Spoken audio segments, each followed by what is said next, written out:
On a windy Monday in late February, Brett Murray pulled her 1999 Ford F-250 into a polished parking lot on Main Street in Hutchinson, and the truck looked like it had arrived from another decade by mistake. It had 312,000 miles, rusted rocker panels, one cracked side mirror held with clear tape, and a folded seed sack wired over a split in the driver's seat. Mud dried in fan patterns along the wheel wells. She stepped out wearing patched bib overalls, a faded thermal shirt, and the same pair of Muck boots she kept by her porch in every season, because work did not wait for weather.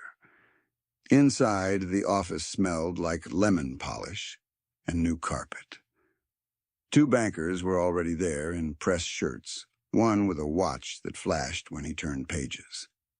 Dale Rusk stood by the conference table in a navy jacket with a silver pen clipped straight as an arrow. He looked at her boots first, then at the legal folder in her hand, and asked the receptionist, not Brett, whether filing fees had been explained. The filing costs were $685.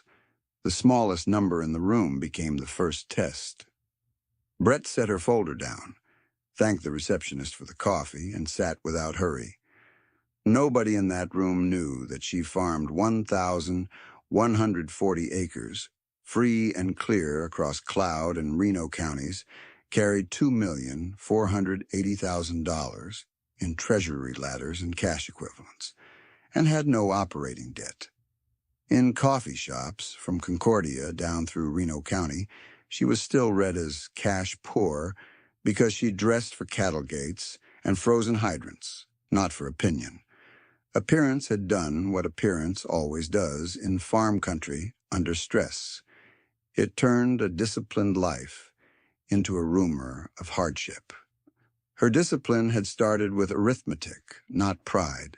She was 53 now. But at 19, she had watched a neighbor lose a half section because a floating note rose faster than wheat prices.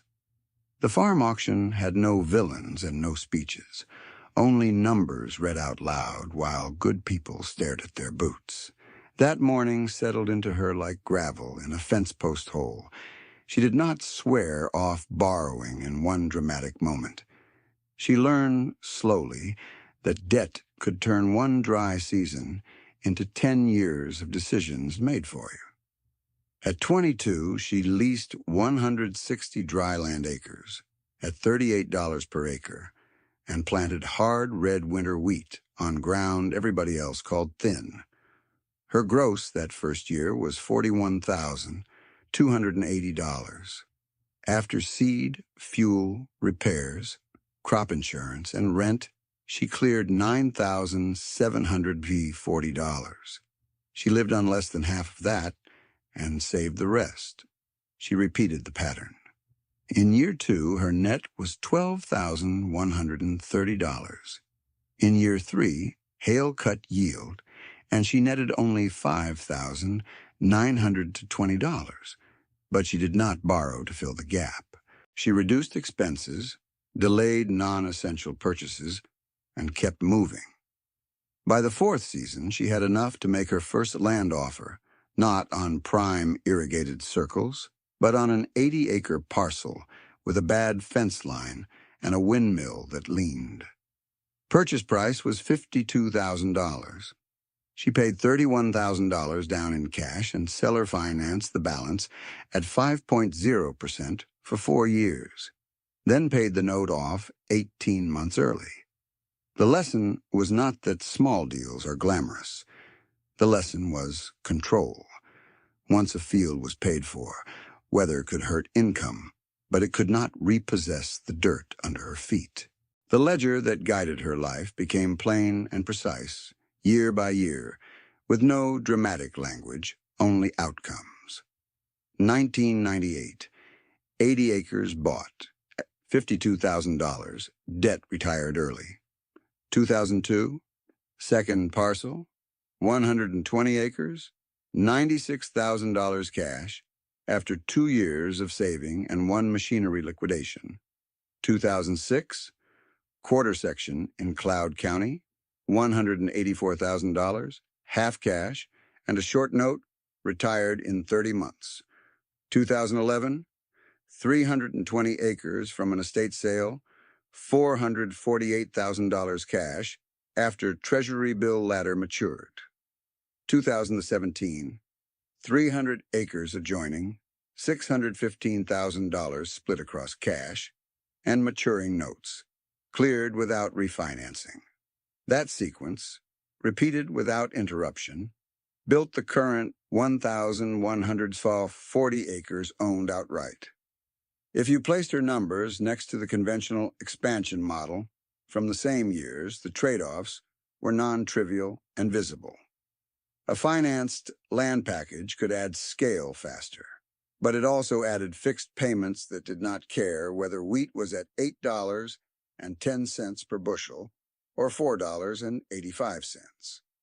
Brett accepted slower growth in exchange for durability. She gave up speed. She bought resilience. Her machinery decisions followed the same framework. In 2009, she bought a 1978 John Deere 4440 for $11,800 at auction.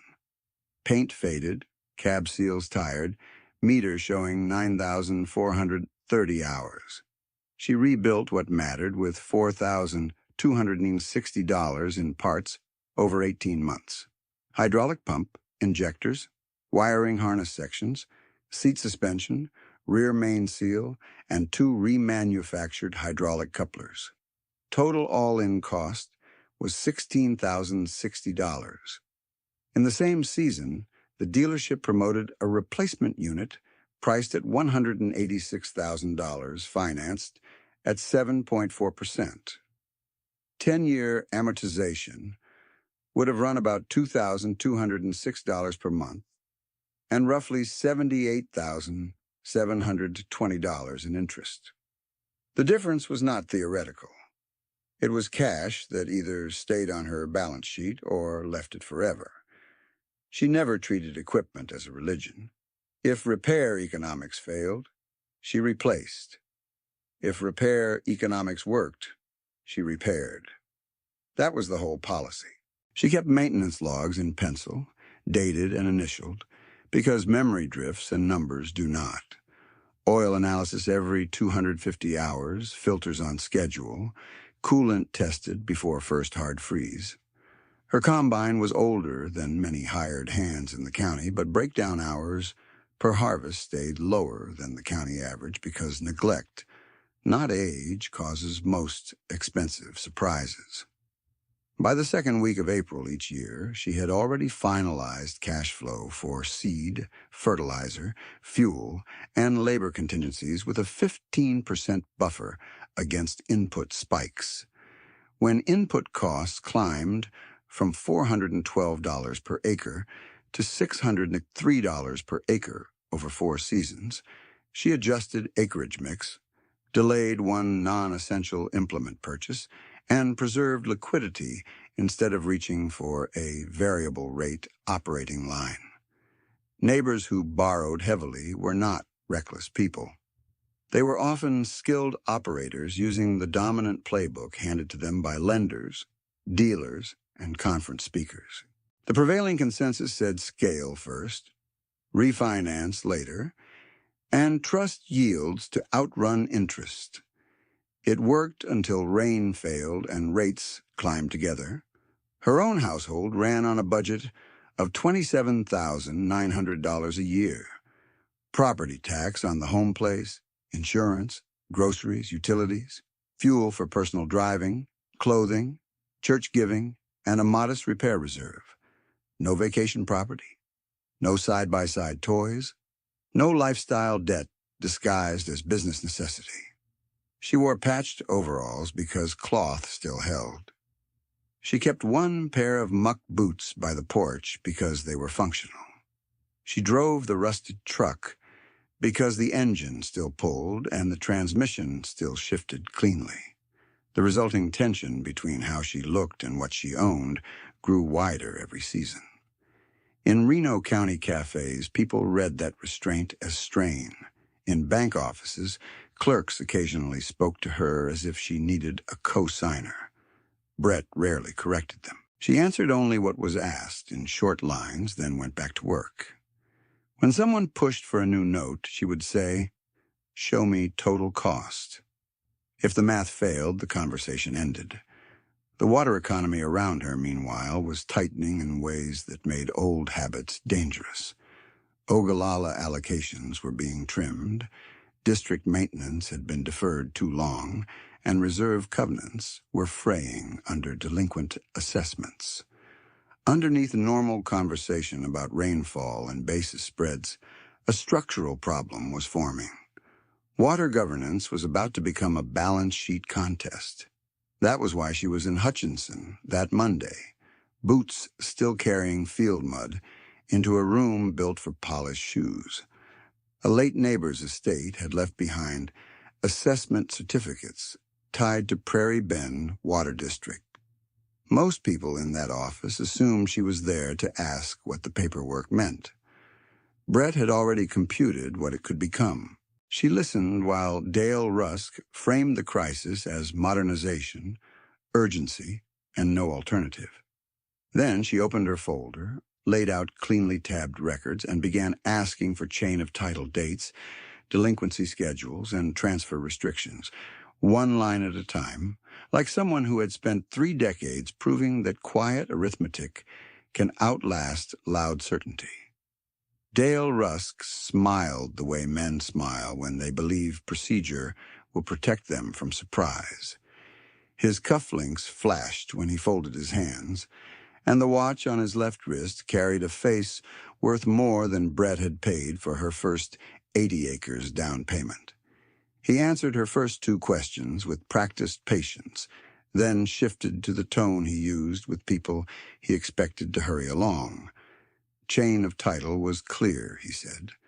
Delinquencies were unfortunate, he said. The district needed sophisticated capital, he said, and sophisticated capital did not wait for small operators in muddy boots. Brett requested the delinquency ledger by parcel number. One banker gave a faint laugh that never reached full voice. The other slid a legal pad toward Dale and wrote one number in block digits. 685. Filing cost. The assumption sat in the room like static. Brett looked like someone calculating whether she could cover paperwork, not someone evaluating control rights over a failing water district. The receptionist returned with copied schedules, clipped in 3 packets. Brett thanked her again, opened packet 2, and turned pages slowly, stopping at assessment certificate sequences tied to 3 estates and 2 dissolved partnerships. With a carpenter pencil, she circled dates, then asked whether assignments had been perfected in district records or only in county probate filings, and whether any transfer had been logged outside statutory notice windows. Dale answered that technical defects would be cured in receivership. She told him to define cured. He began a longer explanation about modernization financing and public necessity, each phrase polished from repetition. The numbers beneath his language told a different story. $9,600,000 principal, 8.1% coupon, 20 years, total repayment, about $19,357,000 before legal overruns and underwriting fees. Without lifting her eyes from the page, she moved to sequence integrity, certificate number ranges, issue dates, and whether delinquent tranches carried voting rights before or after cure. Dale redirected to urgency. One banker joined him, saying the district could not wait for forensic accounting theater while infrastructure aged.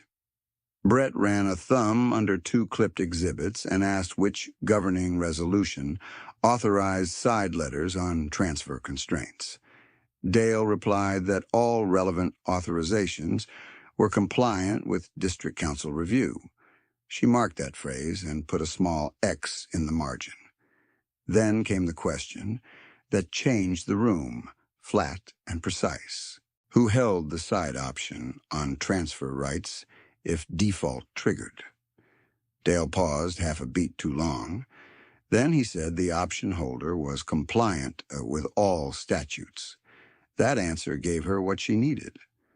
She closed the folder, stood, and said she would need a cashier, check amount for immediate purchase of the delinquent certificates tied to the Harlan estate package and related legal options. Dale blinked once, then quoted $412,000 as if he were naming an unreal figure to end a conversation. She wrote it down, repeated it back, and asked the bank across the street what time cashier windows closed. The room reevaluated her too late. For a second, while Dale reached for his pen, she saw an older scene superimposed on the conference table. Neighbors selling machinery one lot at a time after floating debt reset upward. No villain, no theatrics, just arithmetic closing a gate. Another memory arrived with it. Her own first seller note, $21,000 at 5.0%. Retired 18 months early because she refused to let borrowed money choose her timing. 31 years later, those two lessons still governed everything in front of her. She asked the receptionist for stamped copies of the delinquency schedules already provided, plus any current addendum filed after Friday close. The receptionist hesitated, glanced toward Dale, and waited for instruction. Dale gave a small nod without looking up. Brett used the pause to align her tabs. Chain of title exceptions, probate crossover, partnership dissolution, delinquent interest accrual. When the stamped set arrived, she checked page counts against the index and corrected one missing attachment before she left the room. Main Street wind hit hard enough to lift dust in sheets along the curb. Brett crossed in 3 quick strides, boots leaving damp marks across the bank's tile floor. The teller line held 2 customers. She waited without fidgeting, folder tucked under her arm, then stepped up and requested a cashier check for $412,000 payable to Prairie Bend Custodial Trust. The teller, who knew her only as the woman with the rusted truck, read the amount twice and asked whether she wanted a temporary certified copy for legal file. Brett said yes. Verification took 8 minutes. Treasury positions matured that morning exactly as scheduled, and cash equivalents covered the balance without touching core operating reserves. The operations supervisor appeared from a side office for dual control on the amount. Brett signed where indicated, watched serial numbers get logged, and requested 2 receipt copies, one for district tender, one for her ledger. She checked spelling on the payee line before the check left the printer tray. When the teller handed over the envelope, Brett confirmed cutoff time for same-day legal acknowledgement and walked straight back into the wind.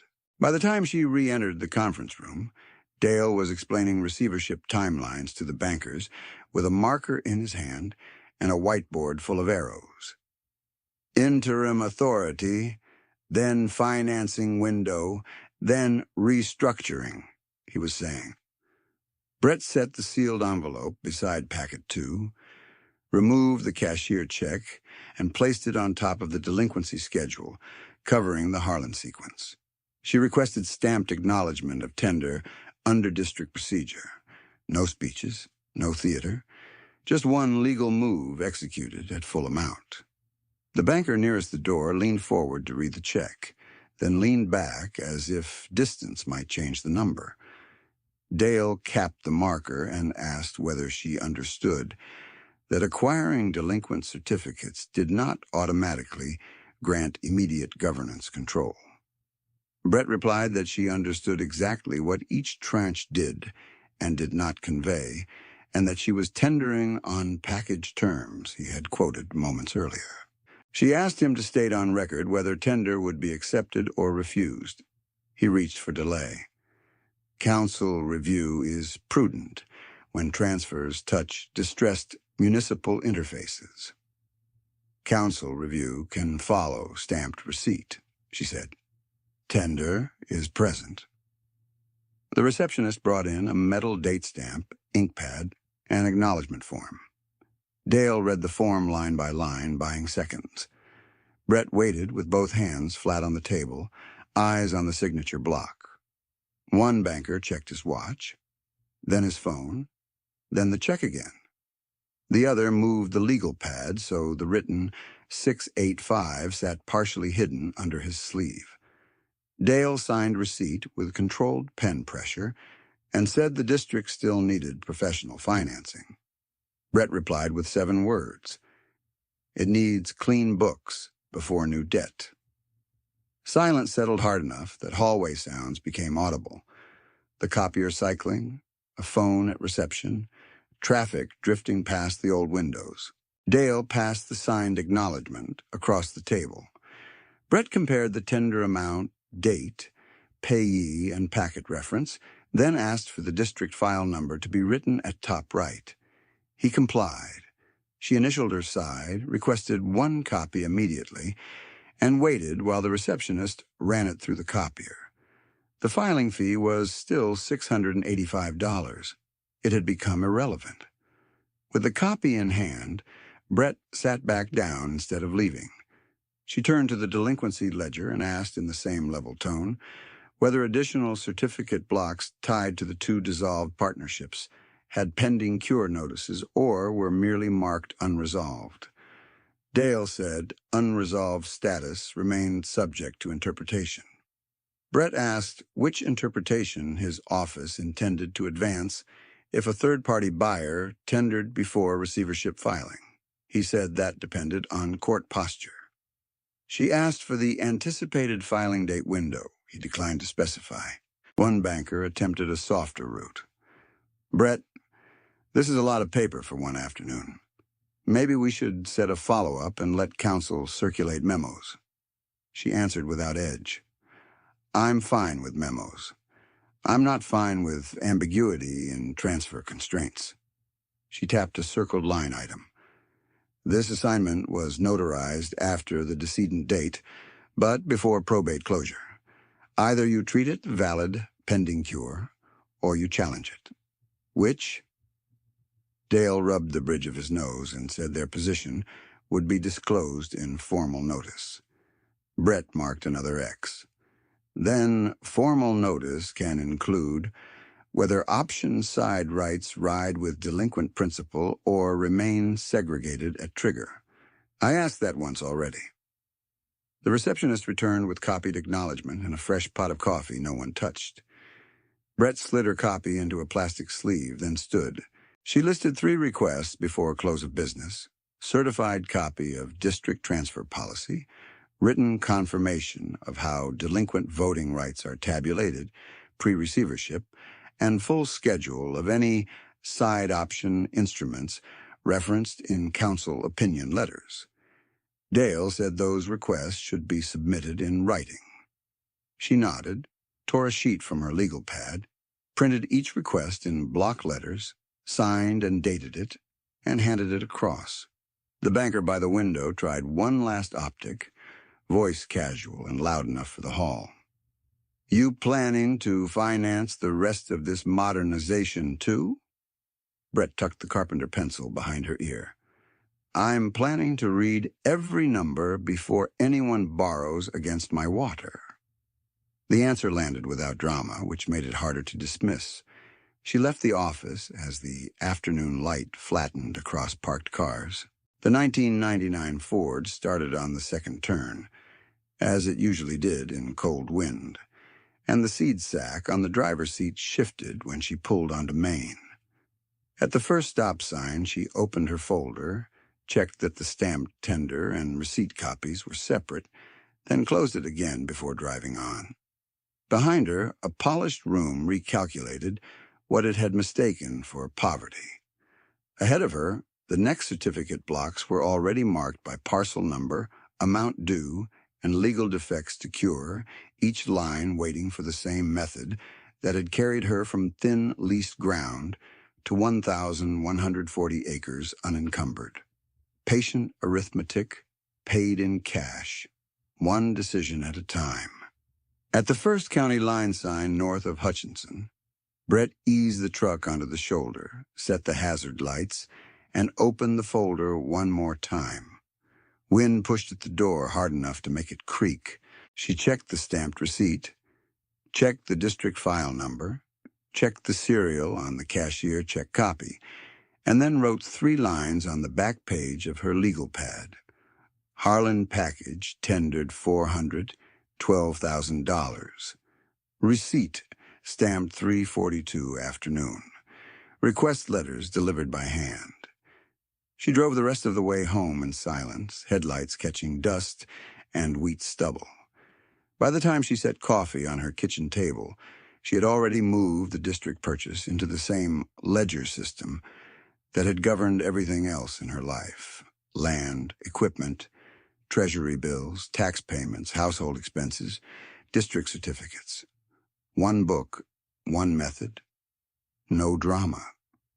Late February Monday turned into night while she rebuilt the financial sequence from the ground up to test whether the district strategy could survive 2 bad crop years without borrowing.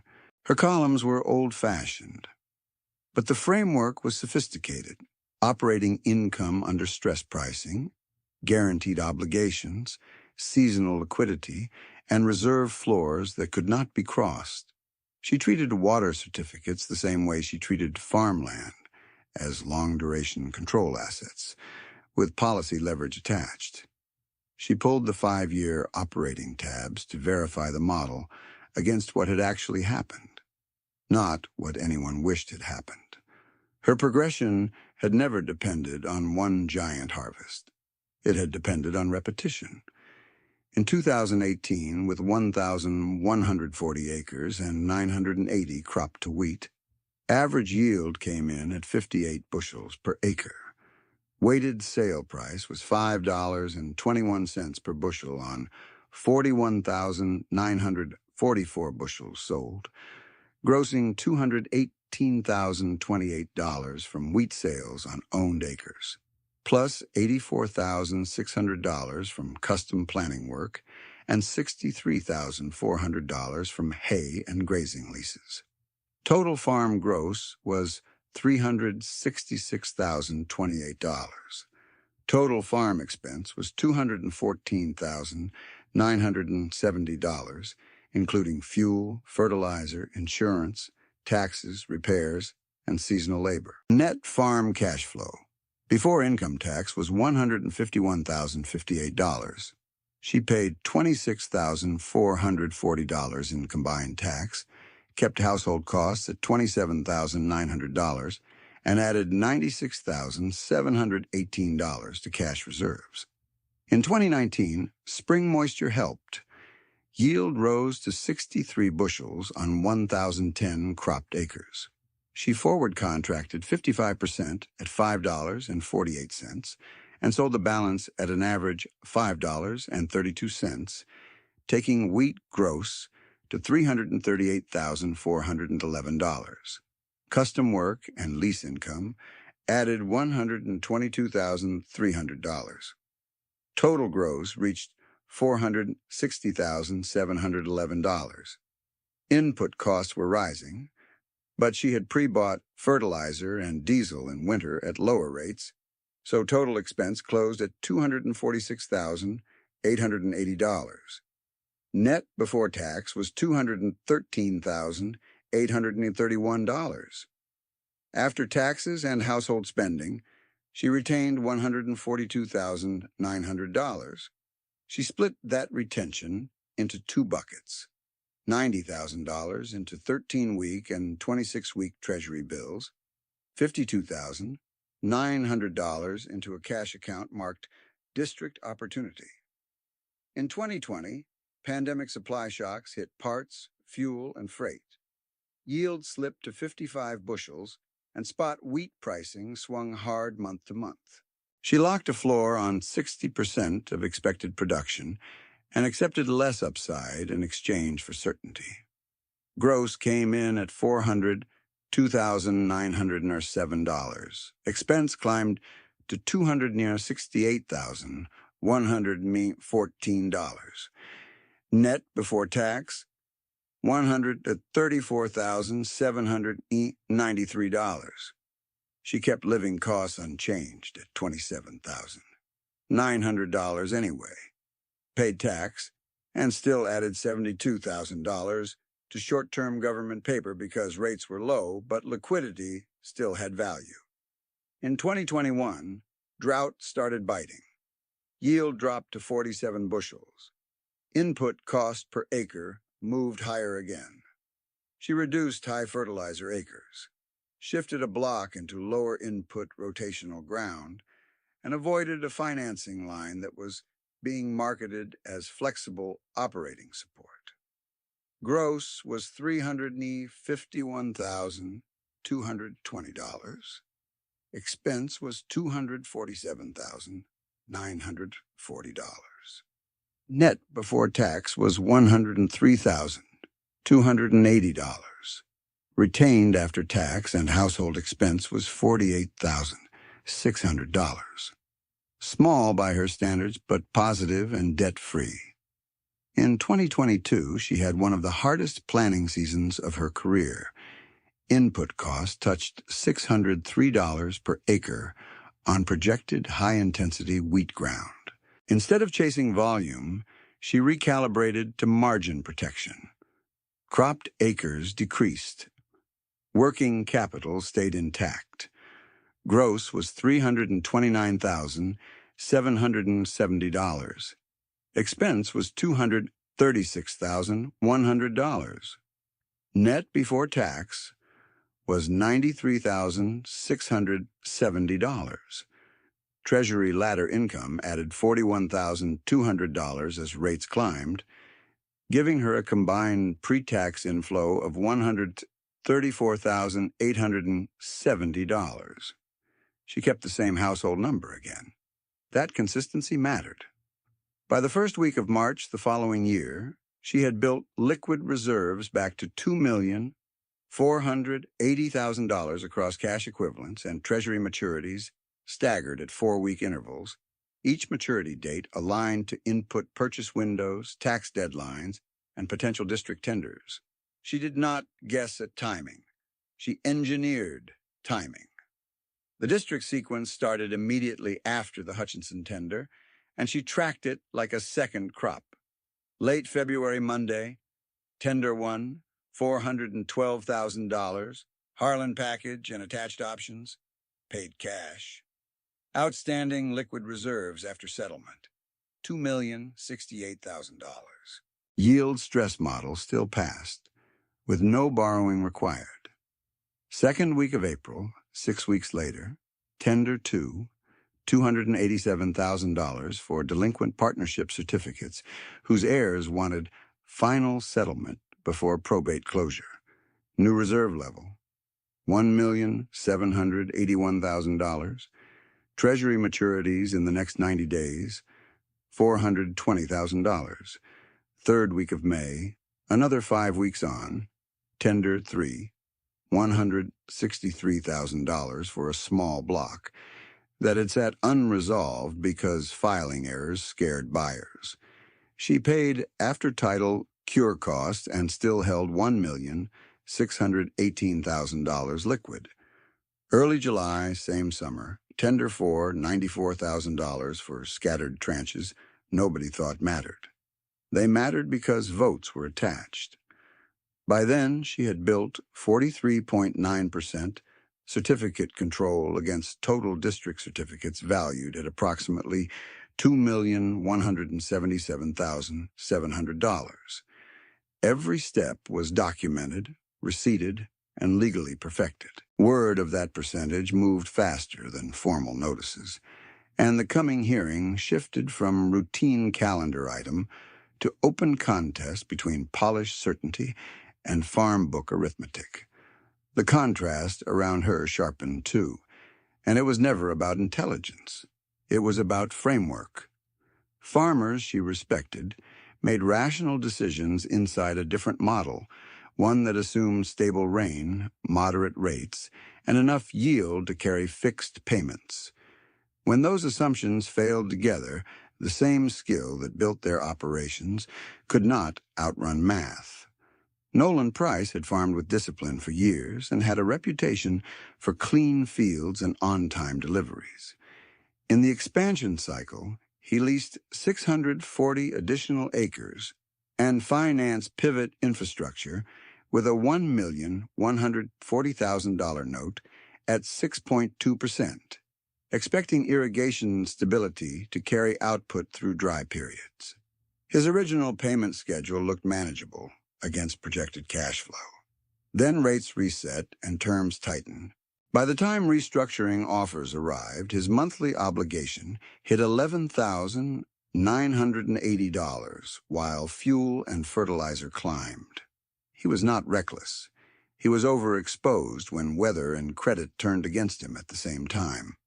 Erica and Tom Bales had built their place through hard labor and long days in custom harvest. They financed 2 combines for a total of $734,000, counting on high-capacity harvest windows to lower per-acre costs and keep custom contracts profitable. Their equipment was efficient. Their timing was unlucky. Wheat price fell to $5.18 per bushel during a season with weak volume, and debt service did not care about optimism. They filed for bankruptcy protection after exhausting working capital, and they did it with dignity, still paying employees through the final contracted week. Miguel Soto signed a floating operating line that began at 5.9% when money was cheaper and crop outlooks were stronger. He used it exactly as bankers designed it, for inputs and seasonal carry. Then policy tightening moved through credit markets, and his rate climbed to 10.8%. Annual interest burden that had been around $38,000 surged to $91,000. That single-line item erased his cushion. He cut costs, sold a truck, deferred repairs, and still could not stop the slide. His farm went to auction. He stood through the whole day and thanked bidders anyway. At co-op meetings and courthouse hallways, Dale Rusk kept pressing the same message to people under strain. Sign transfer clauses, refinance now, secure modern capital, protect your future. In his presentation deck, debt looked like rescue. In the attached agreements, transfer rights concentrated power away from growers who were too stressed to negotiate. Brett did not campaign against him with speeches. She showed arithmetic when asked. At one table in Concordia, she wrote 2 columns on a napkin for a younger producer, considering a new financed planter. Left column: cash purchase of used equipment and slower acreage growth. Lower yield potential in peak years, but fixed obligations close to zero. Right column: debt finance scale. Higher upside if weather and price cooperate, severe downside if they do not. She ended with one sentence: risk is what remains when forecasts fail. By late summer, social assumptions around her remained mostly unchanged. She still arrived in the rusted Ford with the cracked mirror and taped seat. She still wore patched bibs and the same mud-streaked boots into legal offices where people expected polished leather. Some who had laughed earlier grew quieter, though not all of them understood why. Mid-July, 3 days after her 4th certificate purchase, the broader crisis landed with full force. The moisture deficit became official 2-year drought status across their section of Kansas. County wheat yields that had averaged 61 bushels fell toward 34. Crop insurance offset part of the loss, but not enough to make high debt structures comfortable. At the same time, variable rate operating loans repriced upward, and lenders shortened tolerance windows on covenant breaches. Policy pressure added another layer.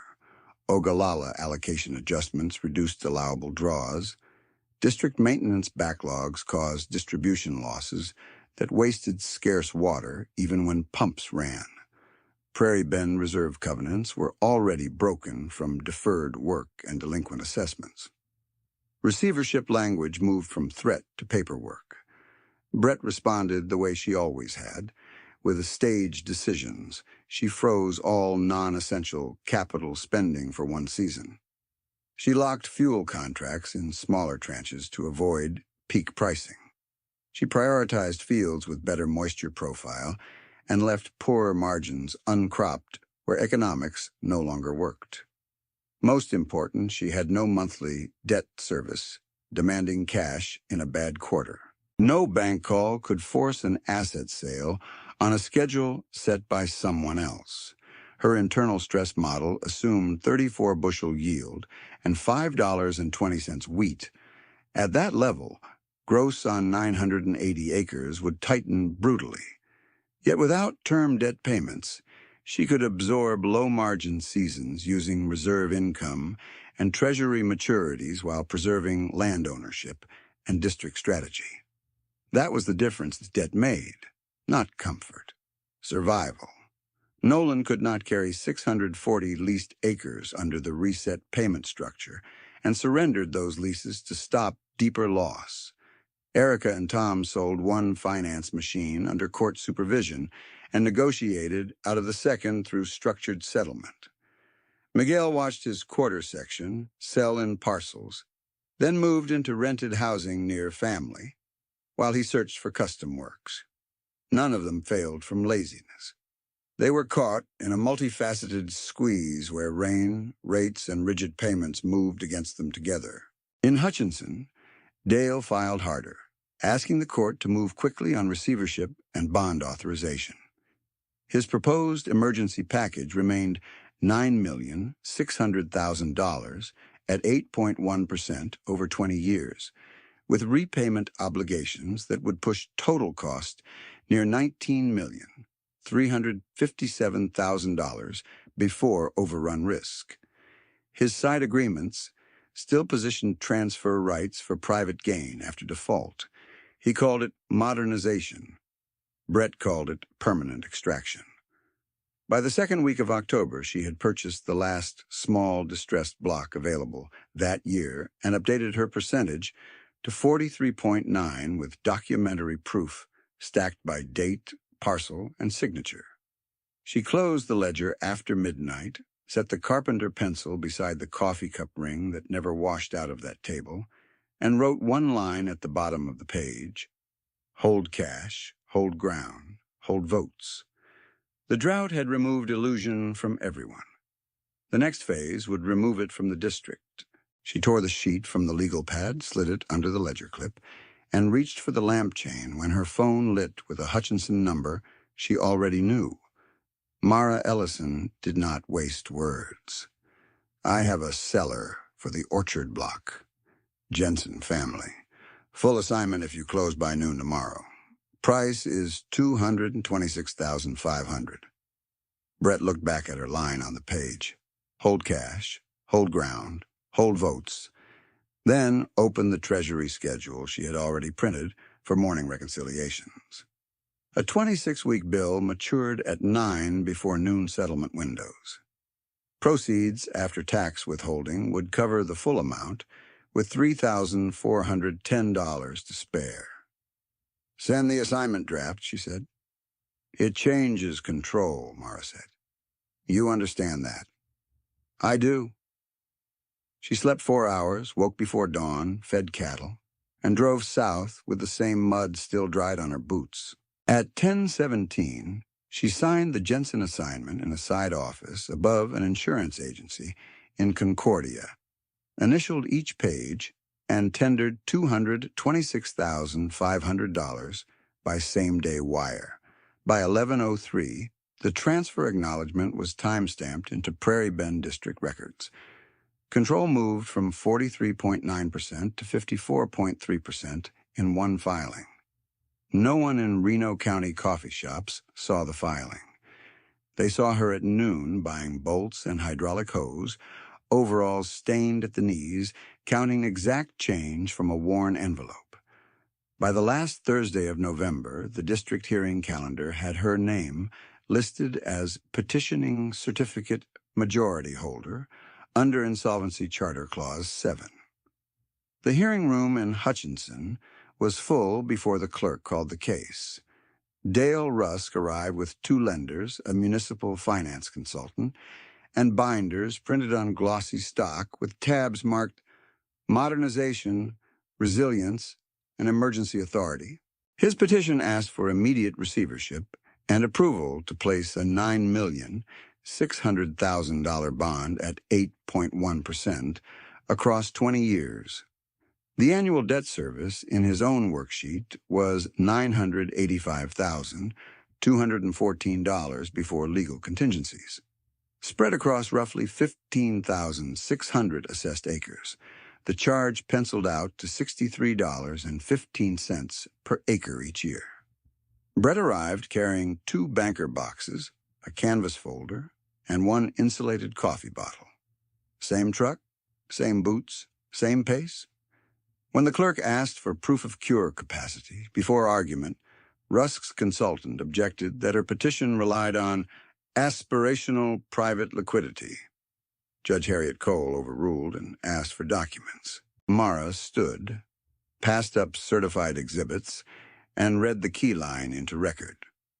Petitioner tenders certified funds totaling $1,020,000 for immediate arrear cure, composed of 3 cashier instruments in amounts of $600,000, $300,000, and $120,000, serial numbers attached, all verified this morning. The room shifted in small physical ways that told the truth better than words. One lender stopped writing and stared at the exhibit screen. The consultant leaned forward, then reached for his calculator. Dale looked at Brett for the first time that morning, as if he was meeting her fresh. Judge Cole kept her voice even. Counsel, is there dispute as to availability of tendered funds? Rusk asked for recess to verify issuing banks. The court granted 12 minutes. Verification took 6. When proceedings resumed, Mara submitted the second exhibit, certificate register showing Brett's 54.3% assignment control, each transfer cross-referenced to parcel and probate file. The third exhibit was an affidavit of financial capacity filed under penalty, listing 1,140 acres owned free and clear, conservative land valuation at $4,902,000 based on recent county comparables, and cash equivalents remaining after tenders at $1,846,320. No one laughed, not even softly. Rusk argued public necessity, climate pressure, and infrastructure failure.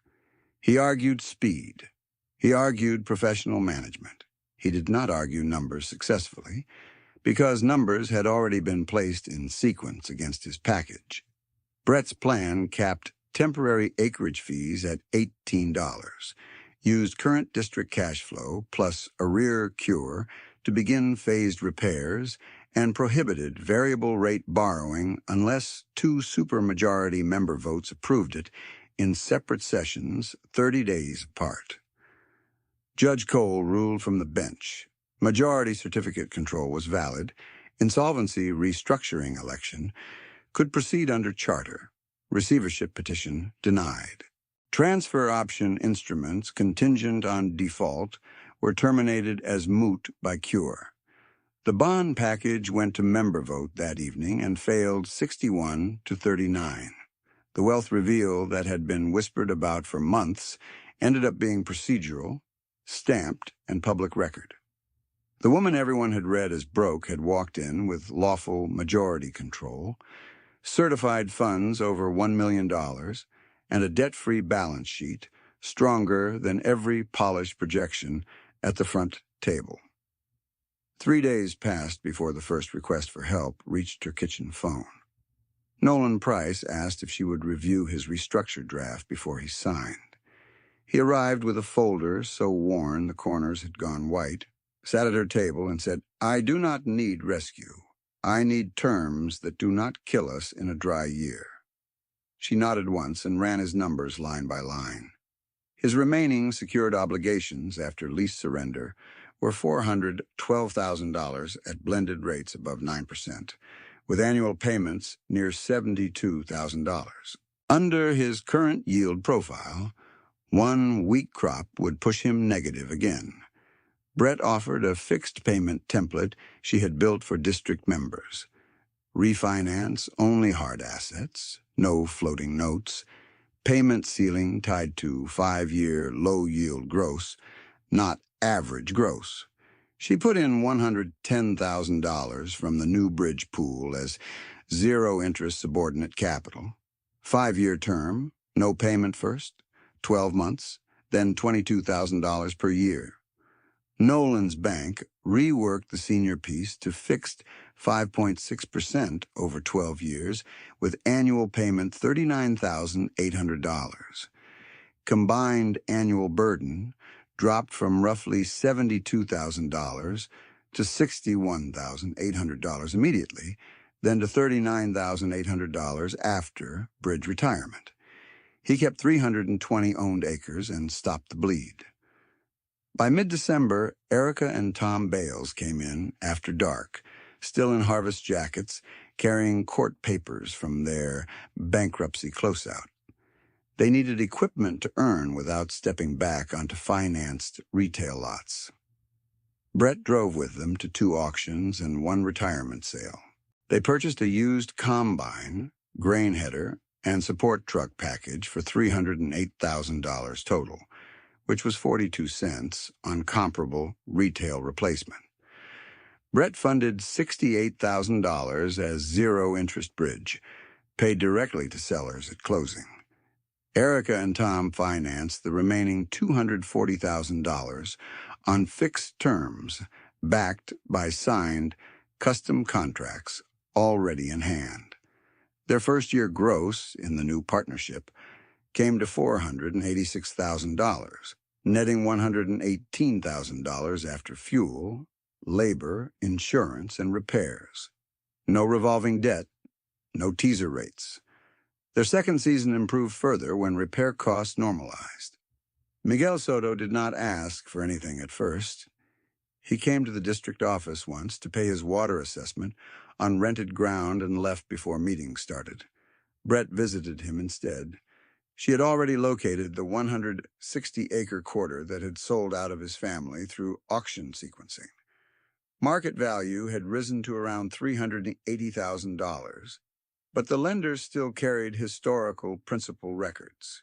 Brett negotiated a repurchase structure at original principal equivalent and paid $240,000 to return title into a trust for Miguel's daughters, Elena and Rosa, with a covenant that the land could not be pledged to variable rate operating debt.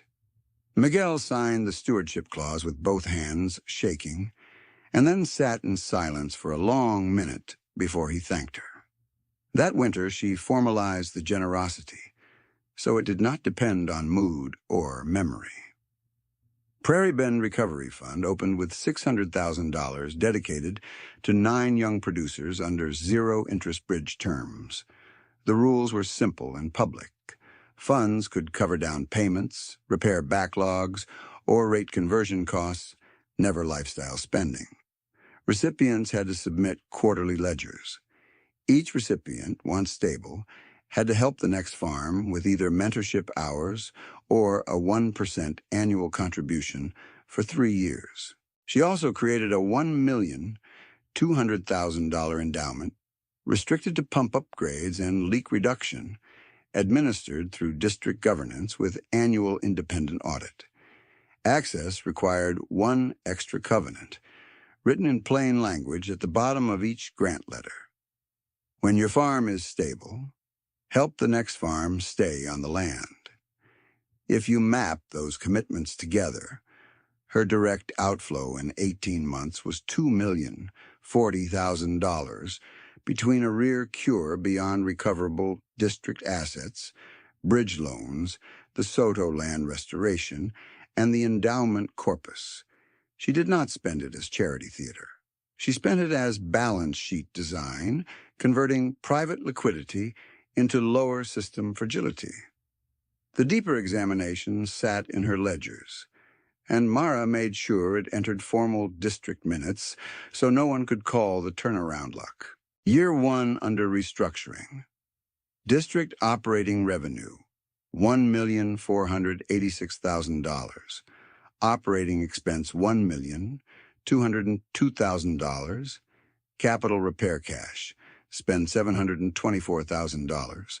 Funded by arrear cure and fee collections. Ending reserve, $312,000. Delivery loss improved from baseline by 8%. Year 2, revenue $1,538,000. Expense $1,214,000. Repair spend $603,000. Ending reserve $533,000. Temporary fee reduced from $18 to $16 as collections stabilized. Delivery loss improvement reached 14% against pre-restructure baseline. Year 3, revenue $1,612,000. Expense $1,241,000. Repair spend $418,000. Ending reserve $901,000. Member assessments settled at $21 per acre, nearly one-third of projected bond-era burden. Delivery losses were down 19%. The avoided cost arithmetic was blunt. Bond path annual debt service, $985,214 for 20 years, not counting overruns, with cumulative scheduled payments, near $19,704,280. Cash flow restructuring path. No long-term bond service, phased repair paid from current revenue, capped temporary fees, and maintained reserves. Even after generous direct support to struggling producers, district members collectively avoided millions in fixed debt obligations that would have extracted cash in every bad weather year. Recipient trajectories were tracked the same way. Nolan moved from negative cash volatility to 2 consecutive positive years and purchased 40 additional acres from retained earnings. Erica and Tom cleared bridge obligations ahead of schedule and hired 3 seasonal crews with paid training. Miguel's family returned to their home quarter with capped water costs and posted first-year positive operating cash flow of $46,300 after all field expenses and taxes. By the first week of March, 1 full year after that windy drive into Hutchinson, Brett presented the district audit in open meeting wearing the same patched bib overalls and the same muck boots, still caked with field dirt. She read only the required lines, then handed the floor back to staff. Outside, her 1999 Ford waited under a cottonwood, rust and all, as members filed past tables, covered with repair schedules, reserve reports, and loan performance summaries that proved, again, what appearance never could. Outside, her 1999 Ford waited under the cottonwood, while members clustered in small circles beside the bulletin board, staring at the audit tables as if the columns might rearrange themselves. They did not. Nolan Price stood with his cap in both hands, then walked to the front and asked the one question that mattered to everyone who had signed the Recovery Fund covenants. What do we owe next, besides payment? Brett answered in 9 words. Teach it forward, when your books turn stable. That sentence became policy and practice within weeks. Nolan made his first full bridge payment in June, exactly $22,000 by cashier check, and attached a handwritten note listing the 2 younger operators he would mentor through harvest budgeting. By the end of that crop year, he had converted 180 rented acres to a share arrangement with lower fixed exposure, then purchased 40 more acres at $2,950 per acre, using retained earnings plus a modest fixed note he could cover at 5-year low-yield assumptions. His owned ground moved from 320 to 360 acres, then to 402 after a neighbor retirement parcel came available. The more important number was volatility. His annual cash swing narrowed from a negative $147,000 to a band between positive $34,000 and positive $91,000 over 3 seasons. He slept through wind forecasts again. Erica and Tom Bales treated their covenant like a contract with their own past mistakes. They kept one whiteboard in their shop with 2 lines only: no variable debt and no retail ego buys. Their custom harvest partnership grossed $486,000 in year 1, $562,000 in year 2, and $619,000 in year 3 after adding 2 wheat cutting routes and 1 sorghum rote. They paid Brett's $68,000 bridge balance early, then put $31,000 into the fund as a voluntary 1% plus contribution because their net had stabilized above projections. They also started a Friday night equipment clinic each March, free to local operators, where they taught younger crews how to inspect used machines before auction. Fewer bad purchases followed. That was the point. Miguel Soto's trajectory was quieter and in some ways stronger. The restored 160-acre quarter returned to production under the daughter's trust terms, with operating rules posted in a binder kept in the district office and in his kitchen. Fixed rate inputs where possible. No floating operating line secured by land. Water assessments paid first. Equipment vanity paid never. His first year back on home ground closed with positive operating cash flow of $46,300. Year 2 improved to $71,800 after he switched part of his rotation to reduce fertilizer intensity. By year 3, Elena handled field records and Rosa managed marketing windows, and the trust posted a reserve equal to 8 months of core expenses. Miguel still worked long days, but now the work built equity for family instead of servicing compounding interest. The 9 young producers in the original $600,000 bridge pool were tracked by name, payment history, and follow-on impact. Exactly as Brett had intended when she said, "Help could not depend on mood." Kira Halverson used $74,000 to convert a costly revolving line into fixed equipment debt and move from negative cash flow to positive $28,400 in 18 months.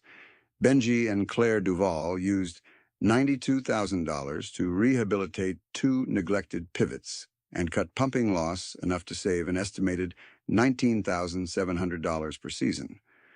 Reed Collins took $51,000 for deferred engine rebuilds and prevented a harvest shutdown that would have cost far more than the repair. Marta Ibarra used $66,000 to make a land down payment with no balloon clause. Darnell West took $48,000 for drainage correction and turned a chronic loss field into break-even, then profitable ground. Owen Pike used $57,000 to retire supplier penalties and recover cash discounts. Lila Grant used $73,000 to exit a predatory operating renewal. Samir Patel took $64,000 to lock fixed-rate terms before a rate jump. Jace and Holly Newman used $75,000 to acquire a used planter at cash price instead of financed retail. All 9 remained current by the end of year 3. Before we go any further, if you want to watch how these numbers keep unfolding across families and decades, subscribe and stay with the story, because the multiplier effect starts here, not at the courtroom. The multiplier effect was now measurable. Initial bridge pool was $600,000.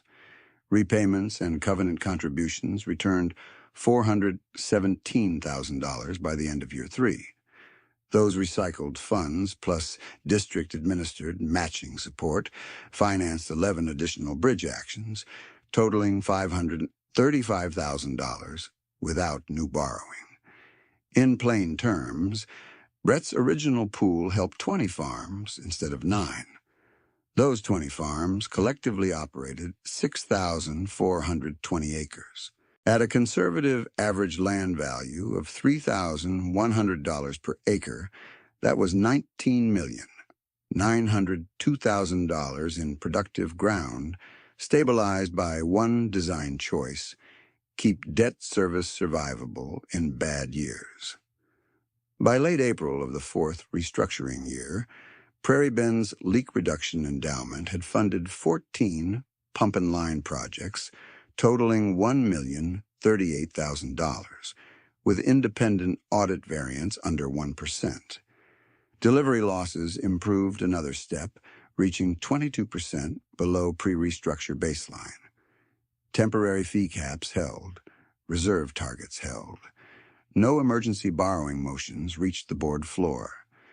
Dale Rusk watched those outcomes from outside the structure he had nearly controlled. He filed one procedural challenge after the hearing loss, focused on assignment timing and tender authority, and lost on record completeness because Brett's documentation left no gaps. He then pivoted his firm toward transfer brokerage in neighboring districts where distress still opened doors, but Prairie Bend had become the case everyone cited when elected boards asked harder questions about side options and default trigger clauses. Deal flow thinned. 2 years after the failed bond vote, Rusk closed his transfer brokerage division. That closure was not dramatic, just the line items in a business filing and 3 staff departures over 1 quarter. He resurfaced as a compliance consultant, and the irony did not need narration. The man who had sold leverage as rescue was now billing by the hour to teach districts how to avoid leverage traps that could strip member control. At a regional water governance panel in Salina, he said into a live microphone, "Fixed obligations must match stress year capacity, not optimistic yield years." He did not mention Brett by name. Everyone in the room understood the source. Let me stop here and ask you something. When pressure rises, do you choose the plan that looks sophisticated, or the one that still works when rain and rates both turn against you? That question decided who stayed on the land. Mara Ellison remained district counsel and eventually made partner at her firm after Prairie Bend's audits became the template several neighboring boards adopted. Judge Harriet Cole finished her term, retired on schedule, and was still quoted in legal trainings for her bench ruling language on verified tender and majority certificate rights under insolvency charters. Nolan kept farming and mentoring. Erica and Tom expanded custom routes across county lines without taking revolving debt. Miguel, Elena, and Rosa posted quarterly ledgers at the district office exactly as required, then began hosting winter record-keeping sessions for first-generation operators who had never seen cash flow laid out plainly. If you are learning something from this, tap like and share it because quiet arithmetic rarely trends, but it keeps people in their homes. Brett did not become a speaker circuit personality. She continued running dryland wheat between Concordia and Cloud County, still budgeting her household at a plain level even as reserves rebuilt. The truck crossed 347,000 miles, then 352,000, rust unchanged, cracked mirror still taped. The 1978 John Deere 4440 stayed in service with another measured rebuild cycle. Hydraulic lines, clutch adjustment, injector service, and a seat spring kit. $3,180 all in that year. She logged every hour in pencil. She still asked one question when pitched any financing package: show total cost. District policy outlived the headline phase because it was written as constraints, not slogans. Variable rate district borrowing remained prohibited unless two supermajority votes passed in separate sessions 30 days apart. No override passed. Annual independent audits stayed mandatory. Transfer rights could not be severed into private side options during distress. Member training on debt stress testing became a winter requirement for bridge eligibility. These were boring rules. Boring rules protected land better than dramatic speeches. The roll call at the 5th annual restructuring meeting was simple and complete. Nolan Price, farming 402 owned acres, current on all obligations, mentoring 2 new operators. Erica and Tom Bales, custom harvest partnership profitable, debt-free on core equipment, employing 3 trained seasonal crews. Miguel Soto family, home quarter restored in daughter's trust, positive cash flow, no variable rate land pledge. Kira Halverson, Benji and Claire Duvall, Reed Collins, Marta Ibarra, Darnell West, Owen Pike, Lila Grant, Samir Patel, Jace and Holly Newman, all active, all reporting, all either current or paid in full under covenant terms. Mara Ellison, still counsel, now training other districts. Dale Rusk. Brokerage closed, consulting under a different model. Judge Cole, retired, ruling intact. Prairie Bent, solvent, maintained, member-controlled. Brett signed the last page of the meeting minutes, capped her pen, and walked out to the truck as evening wind moved through the cottonwood leaves above the parking lot. Her boots were still mud-streaked. Her overalls were still patched. The district she now governed was still paid on time. If you want more stories like this, subscribe now because the next one will test the same philosophy under a different kind of pressure. In the comments, tell me this. What is one fixed cost in your operation that would break you in a bad year? And how would you redesign it before that year arrives? Share this with one person who looks ordinary, lives simply, and keeps being underestimated, because they may already be carrying the math that saves everyone else. She turned the key, the old engine caught on the second turn, and she drove north toward fields that still answered to weather, work, and numbers, not to debt. She drove north toward fields that still answered to weather, work, and numbers, not to debt.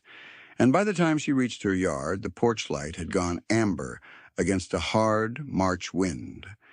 She carried the canvas folder into the kitchen, set it beside the ledger, and finished the thread she had started in Hutchinson months earlier. The stamped tender receipts, the certified check copies, the transfer acknowledgments, and the handwritten request sheet she had torn from the legal pad all went into one fire-safe box labeled Prairie Bend Insolvency File. Mara had told her to keep originals and duplicate scans in separate places. Brett did both that night. The 3 written requests she had handed across Dale Rusk's conference table were no longer loose questions. The district transfer policy had been issued in certified copy, filed to member portal, and read aloud in 2 winter meetings. The pre-receivership voting tabulation rule had been clarified by council memo, then adopted by board resolution with no dissent. The side option instruments that had once lived behind polished language were disclosed in full, entered into court record, and terminated by cure. Even the old $685 filing fee from that first tense afternoon had a receipt clipped to the front of the case binder. Small number. Big hinge. 10 days later, on a cold Thursday in early April, Nolan Price stood inside Brett's machine shed with Kira Halverson and Samir Patel, all 3 bent over a folding table covered with budget sheets and diesel-stained calculators. Nolan had brought his own 5-year stress template, the one Brett helped him build when his payments were breaking him, and he was teaching it line by line. Use low-yield gross, he said, tapping cell D14. Not average year gross. Average year lies to you. Kira had entered her own numbers. If she held her old revolving line, her interest range ran from $19,300 to $34,900, depending on rate resets. If she switched to fixed and trimmed two marginal parcels, interest stayed near $17,200 with less upside and much less downside. She stared at the difference for a full minute, then nodded once, like someone accepting a hard truth she already suspected. Samir worked through fuel assumptions and asked how much buffer counted as prudent. Brett answered from the back of the table while sorting injector parts for the 4440. 15% if you can, 10 if you cannot. Below 10, you are negotiating with weather. By planning season that year, Nolan had logged 58 mentorship hours under his covenant. Kira logged positive cash flow by harvest. Samir converted his line before another rate step. Reed Collins attended 3 sessions, rebuilt his combine engine with planned cash, and finished harvest without emergency borrowing. Practical math multiplied faster than speeches. On the first Monday of June, Erica and Tom Bales opened their shop doors for their annual inspection clinic. Benji and Claire Duval rolled in first with a used grain truck they were considering, then Lila Grant with a planter row unit she was worried would fail under load. Erica moved through each inspection with calm precision, checking wear points, asking purchase price, then asking the same question Brett always asked. Total cost after repair, not sticker cost. Tom ran a whiteboard tally of avoidable mistakes from prior years. By noon, the board read $143,600 in avoided bad purchases across 6 families. Dry humor showed up when Tom circled the number and said, "That is a very expensive lunch break we did not take." That afternoon, Claire sat at a workbench with Brett and signed the 1% pay-it-forward contribution for the Duval bridge file. They had started with $92,000 of help. They had stabilized pumping losses, cut seasonal waste, and now they were contributing back early. Money returned to the pool, then moved out again to Marta Ibarra for a land down payment with no balloon clause. One covenant, then another, each tied to names and dates. By mid-July, Miguel Soto's family held a trust review on the restored quarter section at the district office, windows open to hot wind and pump noise. Elena read water logs aloud. Rosa read marketing receipts. Miguel sat at the end of the table with his hands folded, listening as his daughters presented numbers he had once carried alone. Revenue on that 160-acre quarter had reached $214,900. Total operating expense, including water assessments, seed, fertilizer, repairs, taxes, and insurance, was $143,700. Net operating result, $71,200 before family draws. Trust reserve after allocations, $58,400, equal to more than 8 months of core costs. They were not wealthy by appearance. They were stable by design. Before they adjourned, Elena placed a sealed envelope in Brett's hand. Inside was a cashier check for $2,400, the family's first formal covenant contribution back to the pump upgrade endowment. Miguel said only 7 words. "We were carried. Now we carry some." The antagonist's ending came in fluorescent light, not courtroom drama. In the second week of September, Dale Rusk stood at a compliance workshop in Salina with 47 district managers in metal chairs and a projector humming too loudly. His old transfer brokerage had been closed for 2 quarters. State filings showed the division shut, 3 lease offices vacated, and advisory contracts replacing transaction fees. He wore the same polished shoes, but the pitch had changed.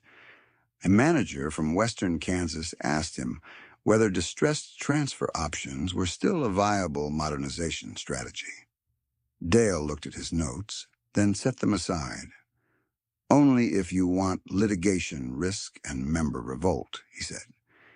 If fixed obligations exceed stress year capacity, your project is structurally unstable before first payment. Someone in the back asked whether Prairie Bend had forced that change. Dale answered without evasion. Prairie Bend proved documentation beats urgency language every time. He did not become a friend of Brett. He did not become a cartoon villain either. He became what consequences often produce in real life. A more careful professional, after one public defeat, made his old incentives untenable. By the 5th annual Prairie Bend restructuring meeting, held on a clear evening in October, the roll call had become ritual and record at once. Mara Ellison, now partner, called names and status to the minute book, while members answered from folding chairs.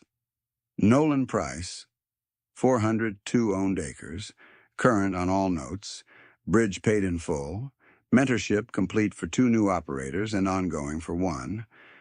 Erica and Tom Bales, custom harvest partnership active in 3 counties, no revolving debt, bridge repaid early, 3 trained crews retained through season end. Miguel Soto, family trust, 108 60-acre home quarter active, variable rate pledge prohibition intact, positive cash flow for 3 consecutive years, covenant contributions current. Elena Soto, field records lead and district budget committee alternate. Rosa Soto, marketing lead and winter training volunteer. Kira Halverson, fixed rate conversion complete, bridge current, first year positive retained earnings. Benji and Claire Duvall, pivot rehabilitation complete, water efficiency gains verified, contributions current. Reed Collins, engine rebuild complete, no harvest interruption in 2 seasons. Marta Ibarra, land contract current with no balloon exposure. Darnell West, drainage correction complete, formerly lost field, now profitable. Owen Pike, supplier penalty cycle ended, cash discount eligibility restored. Lila Grant, predatory renewal exited, fixed terms in place. Samir Patel, rate lock complete before increase, reserve target met. Jace and Holly Neumann, used planter acquisition, paid on schedule, retail financing avoided. Judge Harriet Cole sent a letter reading to minutes, confirming retirement and thanking the district for showing that governance clauses are only as strong as the citizens willing to read them. The receptionist from Dale's old office, now working at a title company in Hutchinson, also sent a note to Mara. She wrote that she still remembered the muddy boots, the check on the table, and the silence after. She admitted she had expected Brett to ask for an extension that day. She had never forgotten being wrong. 2 bankers from that first meeting were finally named in public records during a disclosure training. One retired the following spring. The other requested Brett's stress testing template for his agricultural portfolio and began requiring low-yield payment analysis on new notes. The legal pad line with 685 did get its ending after all. At dusk, after minutes were approved and audits adopted, Brett walked to the parking lot, carrying the same canvas folder, now thinner because almost every loose thread had been turned into filed policy or paid account. Her household budget remained plain. Her truck crossed 361,000 miles with rust unchanged and mirror still taped. The 1978 John Deere 4440 remained in service after another modest rebuild cycle.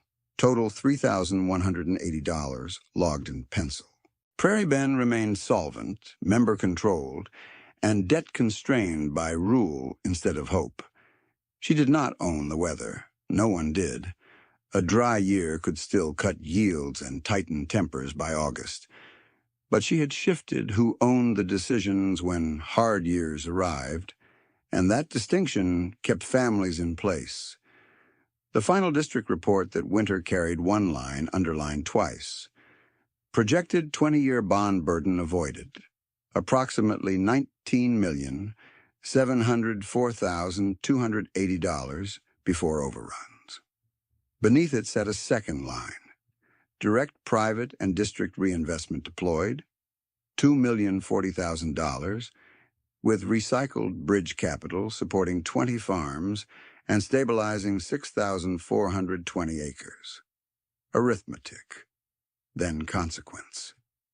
On the first cold morning of December, Brett stepped off her porch in those same muck boots, crossed frozen gravel, and turned the key.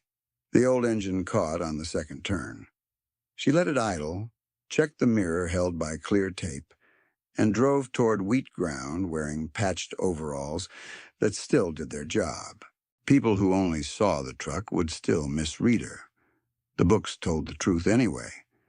The farmer who looked poorest had ended up owning the water decisions, protecting the land, and teaching a whole district that debt is expensive long before the first missed payment.